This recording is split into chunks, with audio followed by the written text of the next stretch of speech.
우리가 계속해서 다윗의 세대를 꿈꾸며라고 하는 새로운 주제를 가지고 우리가 함께 은혜를 나누고 있습니다. 특별히 다윗은 성경에 나오는 많은 인물들 가운데 하나님께로부터 독보적인 정말 놀라운 칭호 하나를 가지고 있다고 여러분에게 말씀을 드렸어요. 이새의 아들 다윗을 만나니 내 마음에 합한 자라.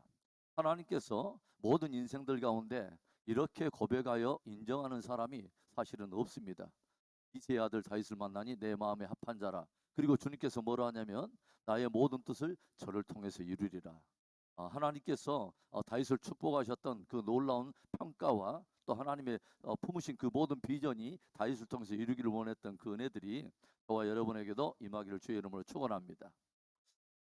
이 앞전 시간에는 우리가 어떤 이야기를 함께 나눠보았냐면 사무엘상이라고 하는 이 책 자체가 사실은 그 구조를 이해하기 위해서는 사실은 이런 구조로 되어 있다는 말씀을 여러분에게 드렸어요. 사무엘상에서는 어떤 모습을 보여주냐면 제일 먼저 두 제사장의 이야기를 먼저 보여주고서 이 사무엘이 시작되죠. 그렇죠?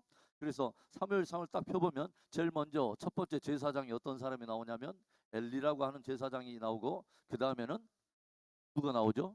사무엘이라고 하는 제사장이 나옵니다. 그래서 제일로 먼저는 두 제사장의 이야기로 시작해요. 그 다음에는 또 어떤 이야기가 나오냐면 두 왕의 이야기가 나옵니다. 두 왕. 그래서 제일 먼저는 사울 왕의 이야기가 나오고 그 다음에 다윗 왕의 이야기가 나온다. 그래서 사무엘상을 우리가 이야기할 수는 두 제사장, 두 왕. 이렇게 하면 사무엘상의 전체적인 패러다임, 뼈대를 우리가 이해하는 것이 된다라고 여러분의 말씀을 드렸어요. 그래서 여기에서 보면은 제사장의 이야기고 또 하나는 왕의 이야기입니다. 그래서 조용히 보면은 왕 같은 제사장의 이야기라고 우리가 사무엘상을 이야기할 수 있어요. 그런데 우리가 조용히 보면은 제일 먼저 엘리 제사장이 원래 쓰임을 받았지만은 점점 엘리 제사장이 변질됨으로 인해서 엘리 제사장의 시대가 폐위가 되고 점점 사무엘의 시대가 임하는 것을 보게 되죠. 그 다음에 사울 왕이 초대 왕으로 세움을 받았지만 역시 사울 왕 역시 변질되면서 하나님의 역사에서 점점점 물러가고 하나님께서 새로운 다윗을 세우는 것을 우리가 보게 되죠. 성경을 보면 우리가 하나의 패턴이 있다는 것을 우리가 알게 되죠. 제일 먼저 하나님께서 겸손하고 신실하고 충성된 사람을 먼저 세우는데 이 사람이 서서히 변질되기 시작하면 서서히 그에게서 기름 부음이 떠나면서 하나님은 또 다른 사람을 예비한다고 하는 것이죠. 그래서 저와 여러분의 신앙생활에서 굉장히 중요한 것 중에 하나는 뭐냐면 내 안의 경건을 끝까지 유지해 가는 것입니다. 그래서 경건은 뭐냐면 그냥 한 번의 어떤 시도로 끝나는 것이 아니라 주님께서 저와 여러분에게 원하는 그 경건은 뭐냐면 매일매일의 삶 속에 성실하고 그 날마다 우리의 경건이 깊어져 가고 점점 더 하나님과의 친밀함 속에 주님은 나오기를 원한다고 하는 것입니다. 그렇죠? 그래서 조용히 보면은 요즘 새벽 시간에도 창세기 강의를 하고 있는데 제일 먼저 아담과 하와의 이야기가 나오는데 아담과 하와의 첫 번째 아들이 누구냐면 가인이라고 하는 아들이잖아요. 그렇죠? 그가 장자임에도 불구하고 뭐예요?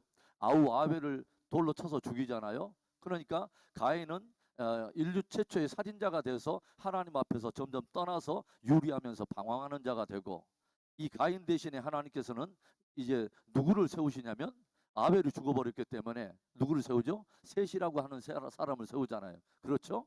그래서 원래 가인이 장자로서의 받아야 될 굉장한 분복과 축복이 있음에도 불구하고 그가 변질되고 하나님께 범죄하기 시작하면은 그것이 점점 굳어지면 뭐요? 기름 부음이 전혀 다른 사람에게 흘러간다고 하는 것이죠. 그렇죠? 또 그것뿐만이 아니죠. 출애굽 1세대가 애굽에서 굉장한 하나님의 능력을 경험하면서 애굽을 빠져 나오고 가나안 땅이라고 하는 영광의 축복의 비전들을 가지고 나왔음에도 불구하고 합당치 않고 광야에서 계속 하나님께 불순종하며 우상 숭배를 하자 역시 저들도 뭐냐면 광야에서 엎드러지고 말죠. 그리고 그들에 맞지 않는 뭐예요? 가나안 땅에 합당하지 않은 세대는 광야에서 다 무너지고 가나안에 합당한 세대가 또 광야에서 일어나서 하나님께서 이들을 준비해서 그들로 하여금 가나안 땅을 누리게 하는 것을 우리가 보게 되죠. 조용히 오늘 새벽에 이런 말씀을 조용히 한번 생각하면서 그래 하나님께 밀려나는 세대가 있구나. 하나님께 밀려나 버리는 사람들이 있구나. 처음에는 그렇게 복되고 겸손하게 충성되게 시작했는데 점점점 변질되기 시작하면서 하나님의 기름 부음이 떠나가고 하나님이 그들을 통해서 이루고자 하는 모든 어떤 사역의 비전들도 있었고 저들을 향한 존귀한 기대가 있었는데 저들이 서서히 변질되면서 하나님께 밀려나면 하나님께서는 뭐냐면 그에 합당한 또 다른 세대를 세우고 또 다른 인생을 써서 그들로 역시 뭐냐면 합당한 그 땅을 누리게 하고 그 합당한 기업을 누리게 하는구나 하는 그런 생각을 해봤어요. 그러면서 제 안에 경종의 어떤 메시지가 되더라고요. 나도 역시 뭐요 엘리 제사장 같은 그런 사람이 될 수도 있겠구나. 내 안에 뭐가 되면 변질이 되기 시작하면 그렇죠. 저와 여러분이 하나님을 사랑하되 날이 갈수록 깊어지고 정말 우리가 경건히 더욱더 성숙해가는 귀한 은혜가 있기를 주의 이름으로 축원합니다.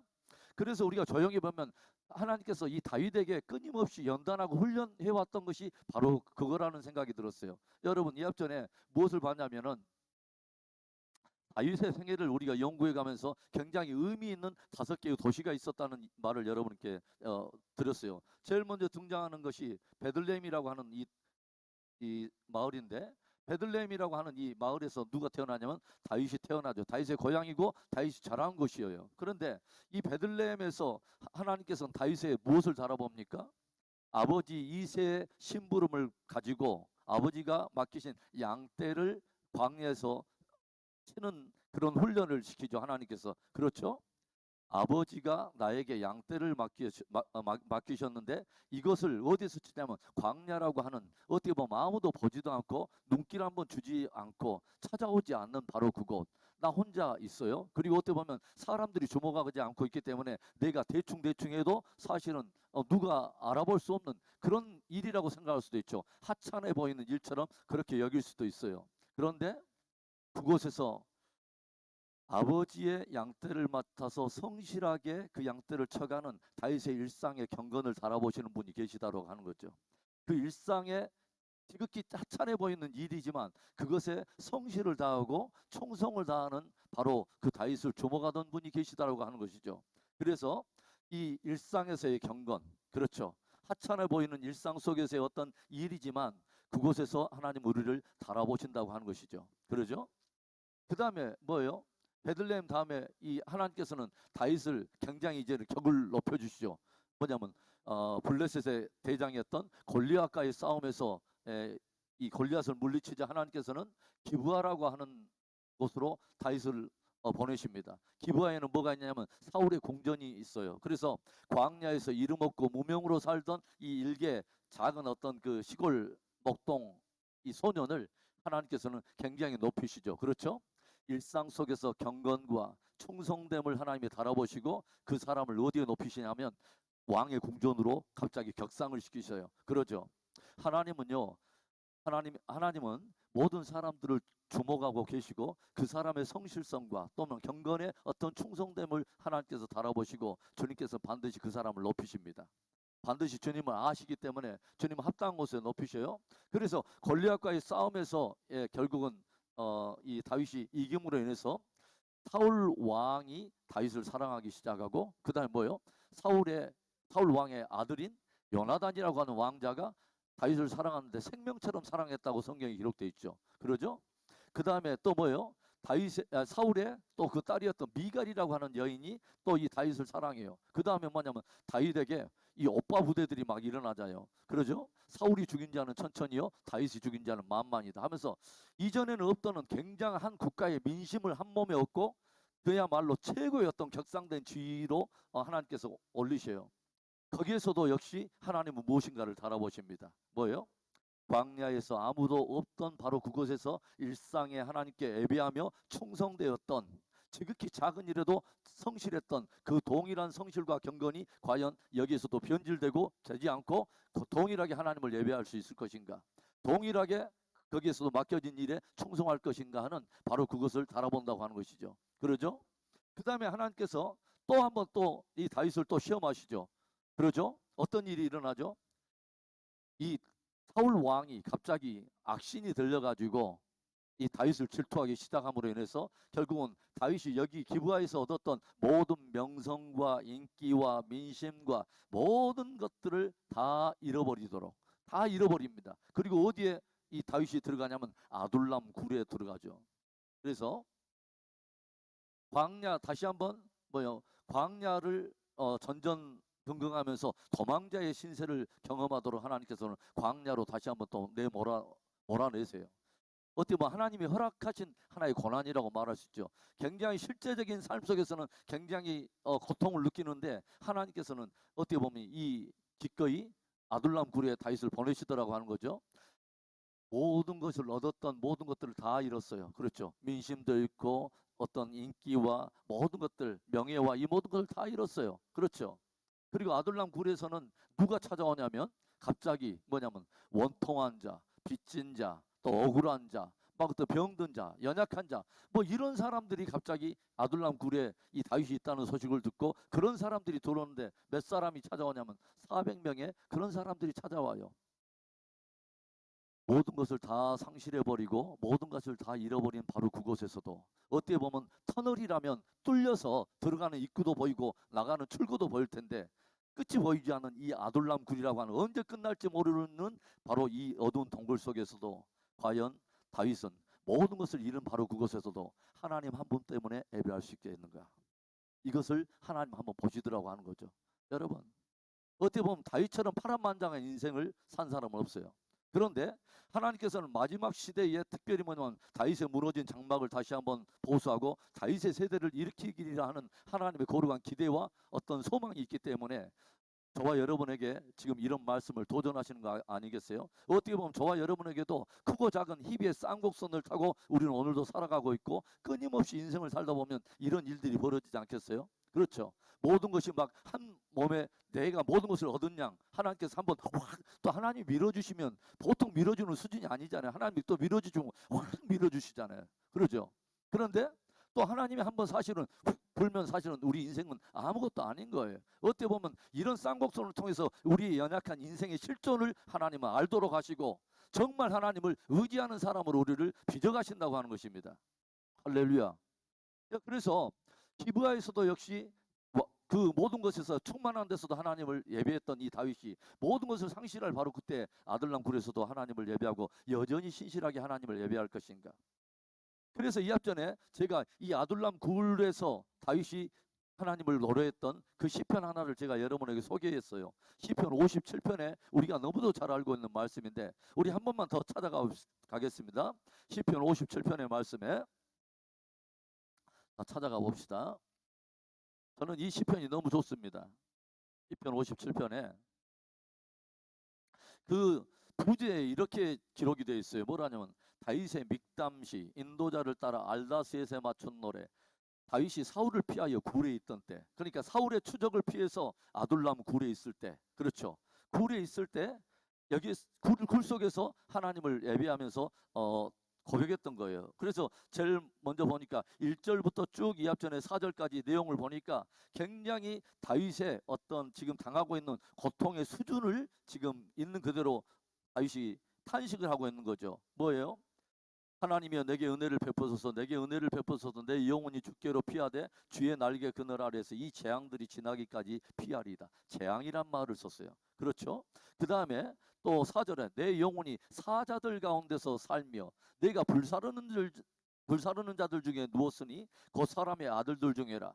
그들의 이는 창과 화살이요 그들의 해는 날카로운 칼 같도다. 뭐냐면 사람들이 얼마나 다윗을 비방하면서 저들의 입에서 나오는 말들마다 다윗을 절망하게 하는 어떤 그런 많은 참소와 이런 소리들. 뭐요? 너는 하나님께 도움을 받지 못해. 네가 예전에 기름을 부음을 받았다고 하나님이 너를 버린 거야. 그러지 않고서 어떻게 네가 그렇게 높은 기부야에 있었을 때 그 명예와 이 모든 것을 하나님께서 하루아침에 다 걷어가시고 이 아둘람 굴에 처박았을 거야.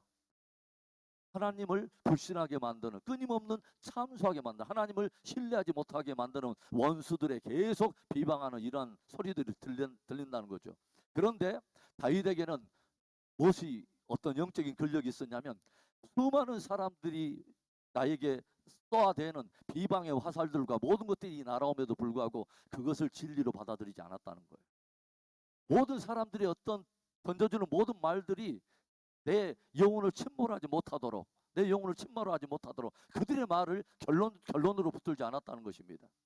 그래서 이 다윗의 위대한 것은 뭐냐면 바로 그곳에서도 역시 하나님을 부르며 예배하기 시작한다면, 항상 제가 이 앞전에 그런 말을 했지만 저와 여러분이 인생에 어떤 문제 그리고 풀리지 않을 것 같은 실타래 같은 얽혀진 이런 모든 상황 속에서도 항상 거기에 돌파는 어디서부터 시작되냐면 저와 여러분이 하나님을 기억할 때부터 그 실타래가 풀려진다는 거예요. 할렐루야입니까? 그래서 오늘 조용히 보면은 다윗의 위대한 바로 이 시는 어떤 말로부터 다 시작됐냐면 하나님이여 내게 은혜를 베푸소서. 하나님이여, 하나님을 부르면서 이 시편은 시작된다고 하는 거죠. 그리고 난데없이 이 계속 어떤 이 부정적인 상황에 대한 탄식을 쏟아내던 이 다윗이 뭐라 하냐면 갑자기 5절에 이렇게 선포를 해요. 하나님이여 주는 하늘 위에 높이 들리시며 주의 영광이 온 세계 위에 높아지기를 원하나이다. 갑자기 하나님의 영광을 선포하고 갑자기 그분을 높이는 막 이 찬양을 드려요. 그렇죠? 그러면서 7절에 우리가 너무도 잘 알고 있는 말씀이죠. 7절과 8절 우리 한 소리로 우리 한번 읽어봅시다. 시작. 하나님이여 내 마음이 확정되었고 내 마음이 확정되었사오니 내가 노래하고 내가 찬송하리이다. 내 영광아 깰지어다. 비파야 수금아 깰지어다. 내가 새벽을 깨우리로다. 아멘. 다윗은 그 속에서 뭐예요? 그 속에서 내 마음을 원수였던 비방하는 것에 빼앗기지 않습니다. 거기에 내주지 않아요. 그것을 진리처럼 내 마음에 두지 않고 그것을 확정하지 않아요. 무엇을 우리 마음에 확정하는가는 너무도 중요하죠. 그러죠. 이 모든 것들을 다시는 다 쳐내고 무엇을 붙드냐면 내 마음이 확정되고 확정되어 싸우니 뭐요? 내가 노래하고 내가 찬송하리로다. 내가 하나님을 예배할 것을 결정했고 뭐요? 그 하나님께 찬송할 것을 결정했다고 하는 거죠. 그래서 하나님의 영광을 바라보고 하나님을 묵상하고 그분을 높이기 시작하면서 누구의 영광도 함께 일어나기 시작하면 내 영광도 함께 일어나기 시작합니다. 그렇죠? 모든 상황 속에 짓눌려 있는 내가 아니라 내가 상황 속에 짓눌려 있는 것 같지만 이 상황 위에 하나님을 높이기를 시작하면서 그 하나님이 나를 붙들고 있는 하나님의 커다란 그림 속에 있는 나를 바라보고 그 하나님이 붙들고 있는 내 영광을 바라보기 시작했다고 하는 것입니다. 할렐루야. 거기서부터 뭐가 나오냐면 찬양이 터지기 시작해요. 비파야 수금아 깰지어다. 여러분, 저와 여러분 안에 비파와 수금이 깨어나는 은혜가 있기를 바랍니다. 그렇죠? 여러 어려운 상황 속에서 항상 돌파들이 하나님을 기억하면서 돌파가 일어나는데 그것이 표현되는 것이 뭐냐면 우리의 찬송이면서 우리의 예배가 된다고 하는 것입니다. 할렐루야. 그래서 여러분 여기에 보니까 부제 속에 알다스엣에 맞춘 노래라고 기록되어 있는데 알다스엣이 무슨 말인지 아세요? 알다스엣. 이 뜻이 참 재밌어요. 이게 뭐냐면 결코 멸망하지 않는다라는 뜻을 가지고 있습니다. 결코 멸망하지 않는다. 그러니까 이것이 다윗이 이 노래를 부르면서 무엇을 항상 마음속에 생각하냐면 이 모든 상황 속에서 나는 결코 멸망하지 않아. 이 어두운 어둘람 굴 속에서 나는 결코 멸망하지 않아. 스스로 뭐냐면 자기에게 스스로 선포하는 거예요. 다윗아, 너는 이 상황 속에서 너는 결코 멸망하지 않아. 왜? 하나님이 계시기 때문에. 할렐루야. 이거 굉장히 중요한 노래죠. 그렇죠? 그래서 이 아둘람 굴에서 다윗은 승리합니다. 아무것도 없는 가운데서도 하나님을 기억하면서 예배하면서 승리하죠. 그리고 제가 말했듯이 이 아둘람 굴에 400여 명의 이 사람들, 원통한 자, 빚진 자, 억울한 자 이런 사람들이 찾아오는데 이 사람들은 다윗이 왕궁에 있으면 만날 수도 없었고 만날 필요도 없는 사람들이에요. 그렇죠. 그런데 아둘람 굴솔에 자기가 인생의 가장 밑바닥에 딱 내려와 있는데 그때 다윗에게 누가 찾아오기 시작하냐면 이런 억울한 사람들, 연약한 사람들, 고통당한 자들이 와요. 그렇죠. 진짜 다윗이 왕으로서 누구를 사랑해야 되는가? 어떤 사람들을 품어야 하는가? 진짜 왕의 영성을 바로 아둘람 굴에서 배우게 된다고 하는 것입니다. 얼마나 귀한 은혜예요. 그렇죠. 제가 말했지만 사울에게는 이 아둘람 굴이 없습니다. 사울에게는 광야 자체가 없어요. 사울에게는 이런 알다스에서 이런 노래와 이런 찬송이 없어요. 자, 그 다음에 이 아둘람 굴 다음에 뭐예요? 하나님께서는 그를 헤브론으로 보내시죠. 그런데 헤브론은 어떤 의미를 갖고 있다고 그랬죠? 이제 하나님께서 사울 왕이 죽고 난 뒤에 드디어 이제 하나님께서는 예전에 사무엘을 통해서 왕으로 기름 부음을 세웠던 바로 그 약속을 성취를 주셔요. 그런데 헤브론에서는 어떤 것이 성취가 되냐면 12지파의 왕으로 한꺼번에 딱 갑자기 세운 것이 아니라 유다 지파 한 지파의 왕으로 딱 세워보셔요. 우리에게도 항상 하나님이 이렇게 일하세요. 무엇인가 커다란 그림을 하나님께서 맡기기 전에 무엇인가 하나를 던져봐요. 그것을 얘가 어떻게 감당하는가를 한번 보는 거예요. 그렇죠. 그래서 유다 지파의 한 왕으로서 7년 6개월 동안 헤브론에서 잘 감당하고 변질되지 않고 역시 신실한 에베자의 삶을 사는 이 다윗을 알아보신 후에 그를 마침내 예루살렘으로 보내시죠. 예루살렘은 어떤 의미가 있어요? 이제 마침내 12개 지파 전체 이스라엘의 왕으로 세우시더라고 하는 것입니다. 이 다윗의 어떤 그 파란만장한 이 인생의 이야기는 사실은 저와 여러분의 이야기이기도 해요. 그렇죠. 그리고 하나님이 마지막 시대에 특별히 다윗의 세대를 일으키기 위해서 끊임없이 우리 인생 속에서 달아보시는 그분의 저와 여러분을 향한 훈련의 하나의 여정이기도 해요. 축복하기는 어느 곳에 있든지 신실했던 그 다윗의 모습, 어떤 상황에 있었던지 늘 에베자로 있었던 이 다윗. 여러분, 저는 항상 그 생각을 해요. 다윗이 기브아에 있을 때나 아둘람에 있을 때나 어느 곳에 있었던지 항상 다윗이 승리할 수 있었고 경건에 대해서 변질되지 않았을 수 있었던 유일한 것은 다윗은 어느 곳에 있었든지 항상 에베자였다고 하는 것입니다. 할렐루야. 이런 귀한 은혜가 있기를 주의 이름으로 축원합니다. 자, 그래서 오늘 이제 이런 이야기 선상에서 베들레헴의 그 다윗의 이야기를 잠깐 우리가 함께 살펴보고 우리가 이제 기도할 텐데, 오늘 사무엘상 16장에는 우리가 읽었던 본문이 어떻게 시작됐냐면 사울이 하나님의 영에 원래 사로잡혀서 왕으로 세움을 받았지만 어떤 일이 벌어지죠? 여호와의 영이 사울에게서 떠나고 여호와께서 부르시는 악령이 그를 번뇌케 한지라. 그러니까 뭐냐면 사울이 원래 왕으로 세움을 받아서 원래 구약 시대에 항상 기름을 부어서 세운 새 직임이 있었죠. 누구죠? 왕이고 선지자와 제사장을 세울 때는 항상 기름을 부어요. 그렇죠. 기름 부음이 있었어요. 그래서 사울이 왕으로 세움을 받았는데 기름 부음을 받았는데 이 사울에게서 서서히 뭐냐면 기름 부음이 떠납니다. 하나님의 영이 떠납니다. 그런데 사울이 결정적으로 폐위되고 이런 일이 있게 된 두 가지 결정적인 사건이 있었다고 말했죠. 그게 어떤 사건입니까? 사무엘상 13장에서 뭐예요? 원래 블레셋과의 전쟁에서 제사장 외에는 번제나 이런 것을 제 마음대로 당시에는 들을 수 없었음에도 불구하고 하나님이 정하신 것을 제 의무적으로 다 이렇게 어겨버리고 부득이하여 뭐냐면 서서히 블레셋이 점점 밀고 들어오는데 자기의 군사들은 막 빠져나가고 도망다니고 막 뭐 좀 점점 좀 상황이 불리해지는 것이 느껴지니까 이 사울 왕이 모든 번제와 화목제를 가져오라 해가지고 자기가 의무적으로 제사를 드리죠. 그렇죠? 부득이하여. 이것 때문에 자기가 의무적으로 제사를 드리죠. 그 다음에 15장에는 어떤 일이 일어나냐면 하나님께서 아말렉을 진멸하라고 말씀하세요. 그렇죠. 아말렉을 진멸하라고 하는 분명한 하나님의 음성이 들렸어요. 그리고 여자와 아이들도 아끼지 마라. 모든 육축과 이런 것들 아끼지 말고 모두 다 도륙해라. 진멸해라. 라고 하나님 분명히 말씀했음에도 불구하고 사울이 뭐냐면 좋은 것들은 진멸하기를 아까워가지고 남기고 어떤 허드렛 것이나 값어치 없는 것들은 다 진멸하고 어떻게 보면은 뭐냐면 부분적으로 순종한 거죠. 누구의 뜻대로? 내 의무적으로. 그렇죠. 그런데 이것을 불순종을 하면서 하나님 앞에 불순종하면서 그 이유를 뭐라고 그래요? 왜 사무엘이 이제 와가지고 왜 당신이 이 아각 왕을 살렸고 이런 것들을 모두 다 진멸하지 않았느냐라고 사무엘이 책망을 하죠. 뭐라고 말합니까? 이 귀한 것으로 여호와께 예배 드리려고 제사 드리려고 그랬다. 이것도 사실은 제사에 대한 이야기고 이것도 제사에 대한 이야기요. 그렇죠. 그러면 사무엘이 무엇을 말하죠? 여호와께서 당신의 말을 청종하는 것보다도 이런 것을 더 기뻐하시겠나이까? 그렇게 말하죠. 그렇죠. 하나님께서 이 제사를 받으셨겠냐 이 말이죠. 그러니까 저와 여러분이 한번 주목해 볼 만한 것은 뭐냐면요.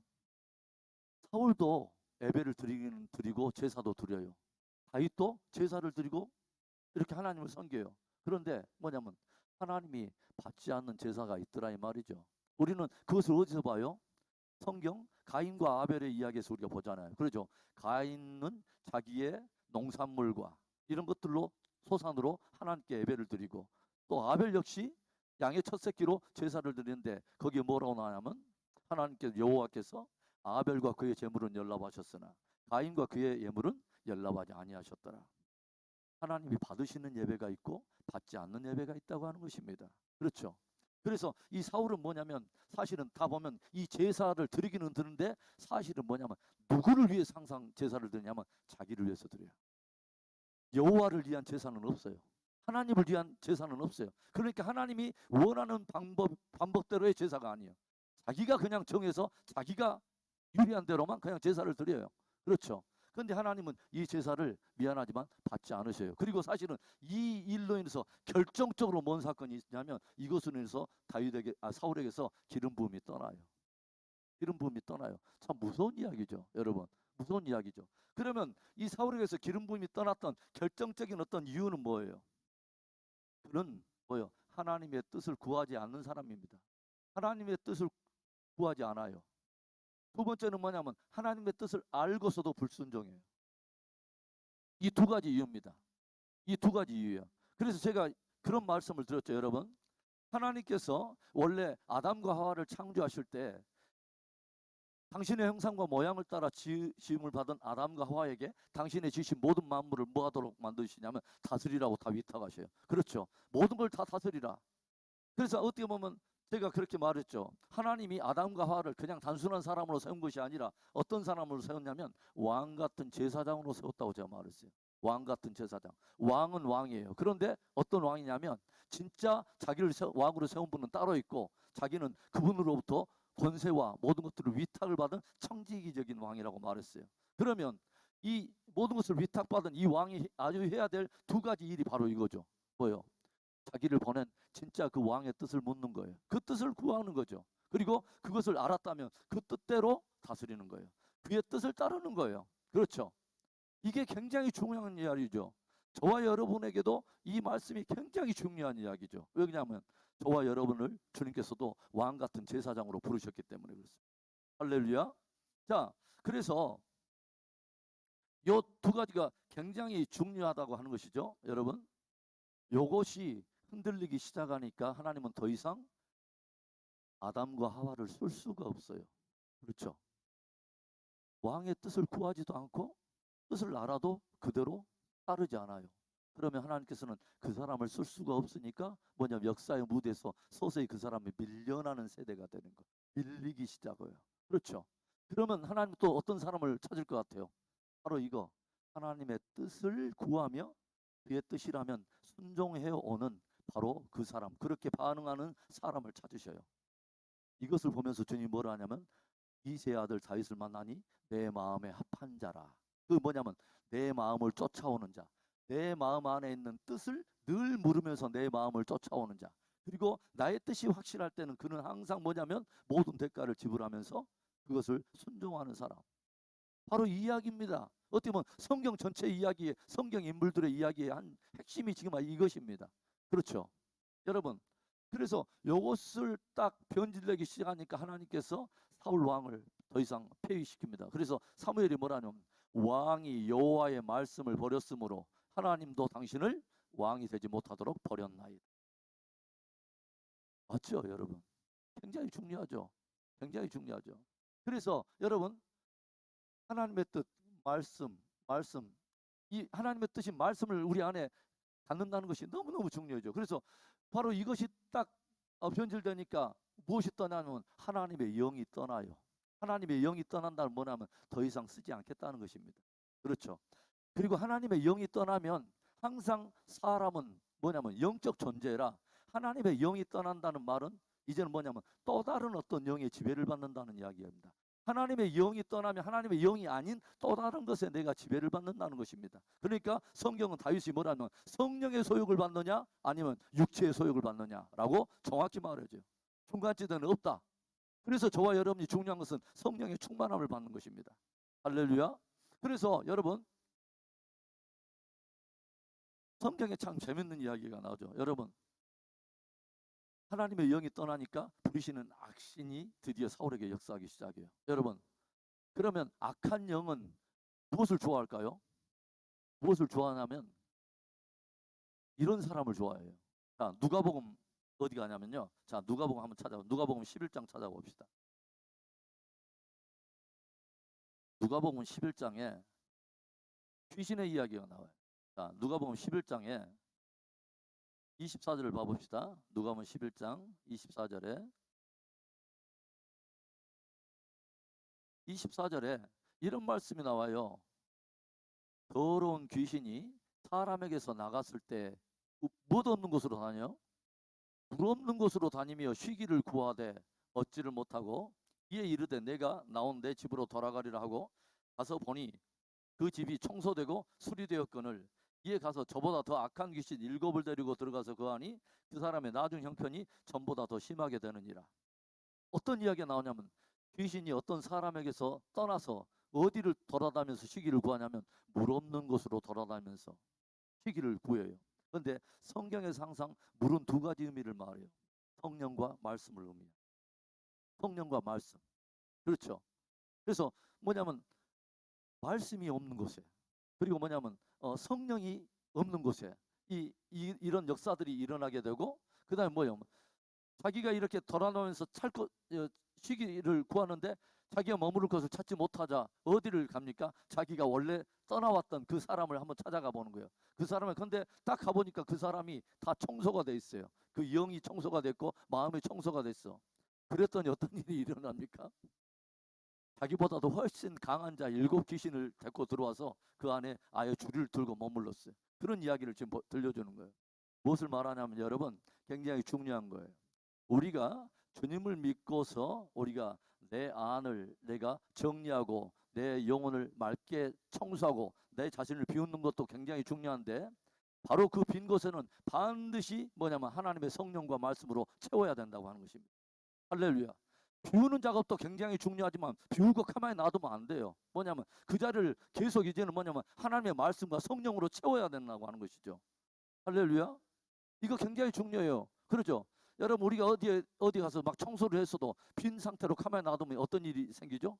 서서히 이제 가시와 엉겅퀴가 생겨하고 곰팡이가 슬기 시작하고, 이게 관리가 안 되면 점점 안 좋은 일들이 벌어지잖아요. 여러분 비운 것이 더 중요한 거 아니라 훨씬 더 중요한 것은 이제 무엇으로 채우느냐가 중요한 것입니다. 할렐루야. 자, 그래서 바로 이 이야기죠. 그래서 이제 서서히 하나님의 말씀과 뭐냐면 하나님의 영이 서서히 떠나면 이제 뭐만 남겠어요? 하나님의 뜻이 없는데, 하나님의 말씀이 없는데 이제 거기에 무엇이 남겠어요? 내가 왕이죠. 그렇죠. 내가 주인입니다. 그렇죠? 그러니까 사울 왕이 하고 다니는 일이 뭐예요? 자기 기념비 세우는 일. 그렇죠. 그리고 자기가 주인이 돼가지고 하나님의 뜻과 상관없이 계속 다윗 못 죽여가지고 질투에 사로잡혀가지고, 왜냐하면 자의적 숭배 안에 사로잡혀 있으니까. 그렇죠. 하나님이 왕이 아니라면 누가 끊임없이 이제는 왕이 되도록 마귀는 부추기냐면 내가 왕이라고 우리 스스로 왕이 되도록 끊임없이 부추긴다고 하는 것입니다. 굉장히 중요한 이야기를 여러분과 함께 지금 나누고 있습니다. 그래서 나중에 조용히 보면요, 이 사울의 마지막 그 정착력이 어딘지 아세요? 하나님을 섬기고 하나님께 순종하도록 부름을 받았지만 왕이신 하나님의 말씀을 버리고 뭐예요? 그분께 불순종하니까 나중에는 이 사울이 무엇을 하는지 아세요? 사무엘상 28장에 보면은 정말 우리말로 대박입니다. 이 사울이 누구를 찾아간지 아세요? 접신한 여인을 찾으러 갑니다. 그렇죠?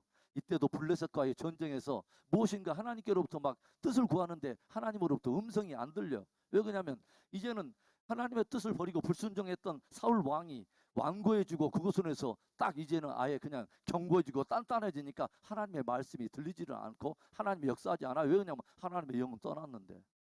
그러니까 답답해가지고 사울이 무엇을 하냐면 결국은 이렇게라도 하여간 어떻게 하나님의 뜻을 구해야겠다고 누구를 찾아가면 접신한 여인을 찾아가지고 죽은 사무엘의 영을 불러내는 이야기가 성경에 나오잖아요.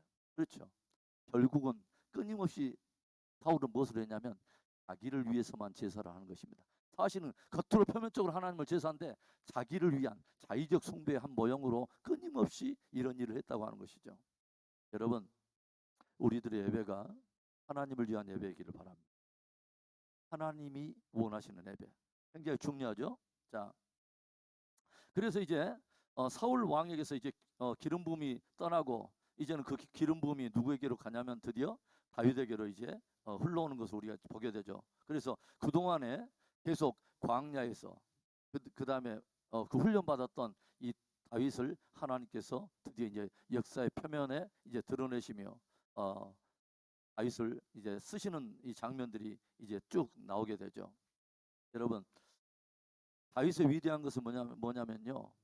다윗은 하나님께 기름 부음을 받고 하나님을 알아갈 때에 다윗에게 참 귀한 것은 다윗은 그것을 단회적으로 끝내지 않고 매일의 삶 속에 하나님과 관계를 빌드업 시킵니다.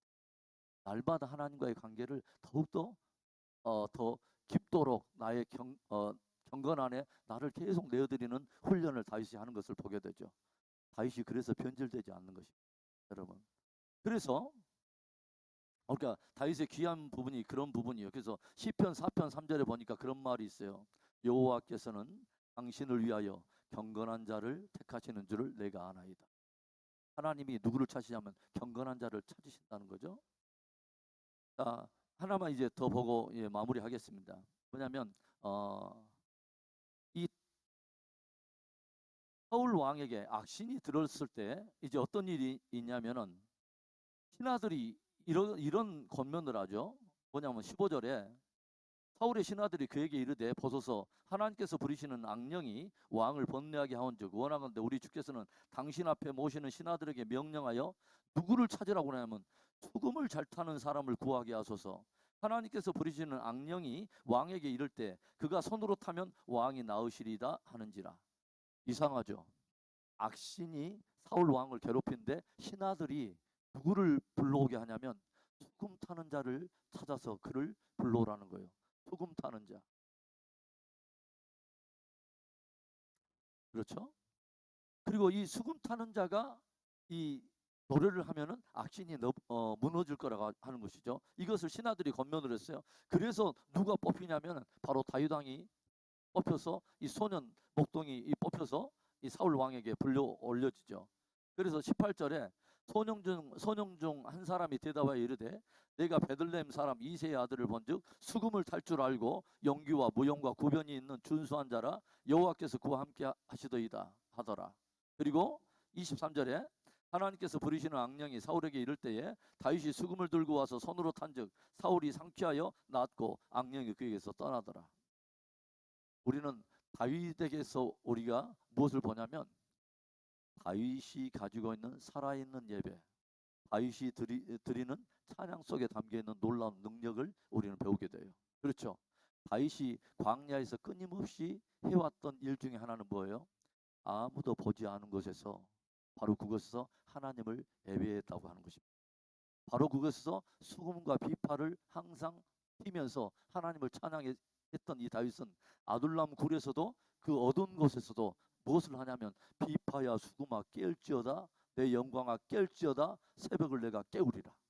뭐요? 내 안에 찬송을 가지고 있어요. 뭐요? 하나님을 향한 진실한 나의 고백을 가지고 있어요. 나의 예배에 실력이 있어요. 그렇죠? 저는 그런 생각을 해봐요. 하나님의 사람들은 다른 어떤 사역자나 선교사나 목회자나 다른 어떤 사람이 되기 전에 가장 먼저 돼야 될 사람은 하나님을 신실하게 예배하는 사람.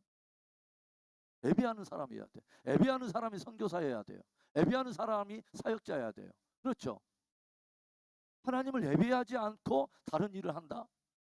무엇인가 좀 이상한 거예요. 그렇죠? 자칫 잘못하면 이런 사람 되기 쉬워요. 내 자신을 위한 예배야. 내 자신을 위한 무엇인가를 드러내기 위한 이런 거. 표면적으로는 제사인데 사실은 자의적 숭배의 모습으로 엉뚱한 일을 하게 되는 경우가 많아요. 그렇죠? 그런데 다윗이 오늘 무엇을 합니까? 이 어린 소년 목동인 다윗이 이 사울 왕에게 붙들림을 받는데 그 어떤 사람도 해내지 못한 일들이 있죠. 뭐냐면 영적 전쟁이 벌어지고 악신과 함께 이런 일들이 벌어지는데 그 소년이 수금과 비파를 타면서 찬양을 하는데 악신이 쫓겨나가요. 저와 여러분에게 이런 찬송의 고백들이 있기를 바라고 찬송의 능력들이 있기를 바랍니다. 할렐루야. 그래서 여러분 하나님께서 우리에게 주신 놀라운 그 무기 중에 하나가 바로 찬송입니다. 찬송이에요.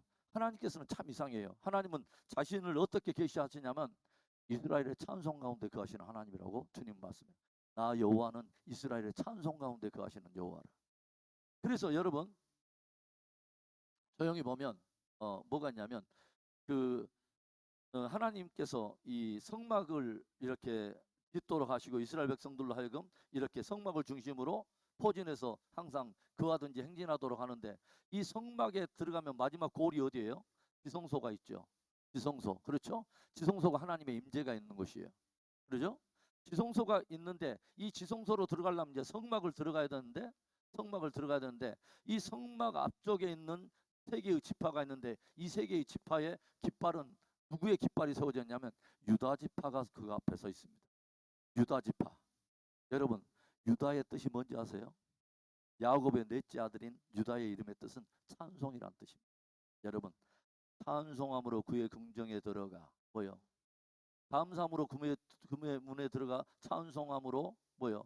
그의 이름을 송축할지어다. 그렇죠? 여러분, 우리의 모든 영적 전쟁에서도 항상 하나님께서도 이스라엘 모든 족속들이 가나안 대적들과 싸울 때나 어디 누구와 싸울 때 항상 물어봐요.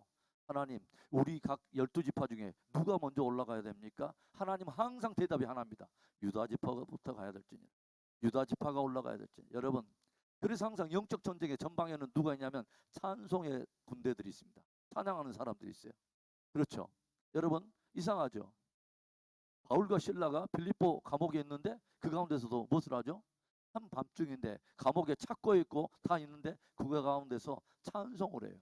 그런데 찬송할 때 어떤 일이 일어나면 착고가 벗겨지기 시작하고 옥문이 열려요. 기이한 하나의 비밀이죠, 여러분. 그렇죠? 우리의 삶이 어려울 때마다, 우리의 삶 속에 무엇인가 어려움이 있고 무엇인가 풀어가야 될 아주 중요한 문제가 있을 때마다 여러분 찬송할 수 있길 바라요.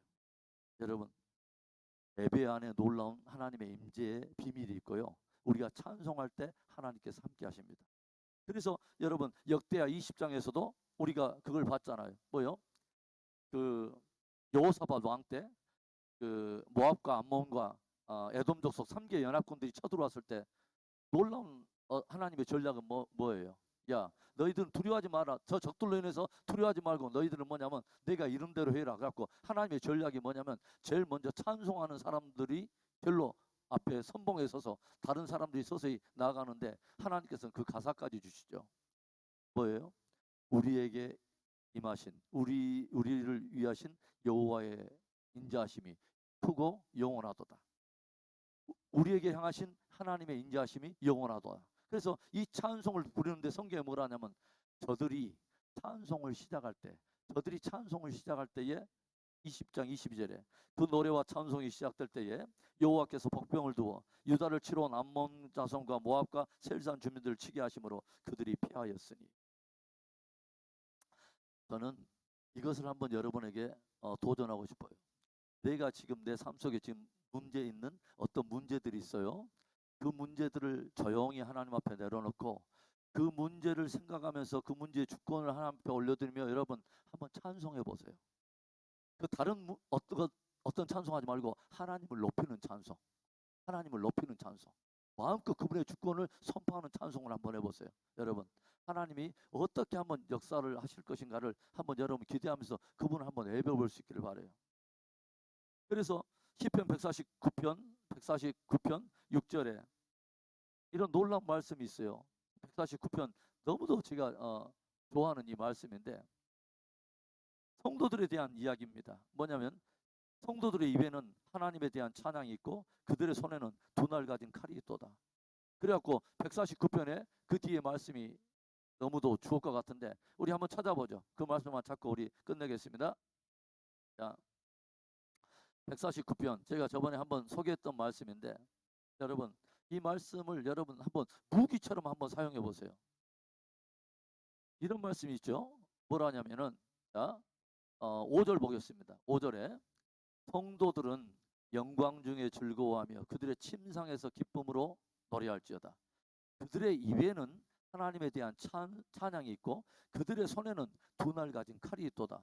그러면서 뭐라 하냐면 이것으로 문 나라에 보수하며 민족들을 벌하며 그들의 왕들은 사슬로 그들의 귀인들은 철고랑으로 결박하고 기록한 판결대로 그들에게 시행할지로다. 그 뒤에 말이 너무 멋있어요. 이런 영광은 그의 모든 성도에게 있도다. 할렐루야. 아멘입니까? 여러분, 이 모든 영광, 이 놀라운 영광은 무엇을 말하냐면 입술에 찬송과 뭐냐면 이 수중에는 뭐예요? 두 날 가진 칼이 있다는 거예요. 그 두 날 가진 칼은 무엇을 말하는 거예요? 성경에서 좌우의 날선 검은 하나님의 말씀을 말하는 거예요. 하나님의 약속을 딱 붙들고 뭐냐면 입으로 선포하라는 거예요. 그것을 가지고 하나님의 약속을 입으로 선포하는 게 뭐예요? 찬송이면서 기도예요. 그렇죠? 끊임없이 한번 해보라는 거예요. 그러면 이것으로 무엇을 하냐면 이 찬송과 기도로 하나님의 약속을 가지고 계속 선포하면서 무엇을 하냐면 왕들을 철고랑으로 결박하고 뭐냐면 뭐요? 그들의 귀인들을 사슬로 결박하는 이런 영적 전쟁들, 그러죠. 모든 어떤 드러나는 현상이 일어난 이슈들을 가지고 하나님께 주권 올리면서 한번 해보라는 거예요. 이런 영광은 모든 성도들에게 있도다. 아멘입니까? 여러분들에게 찬송의 승리가 있기를 바랍니다. 그래서 제가 그런 말씀을 저는 도전하고 싶어요. 하나님의 사람들은 예배를 통해서 싸우는 법을 배워야 돼요. 찬송하면서 싸우는 법을 배워야 됩니다. 자, 기도하고 우리 마치겠습니다.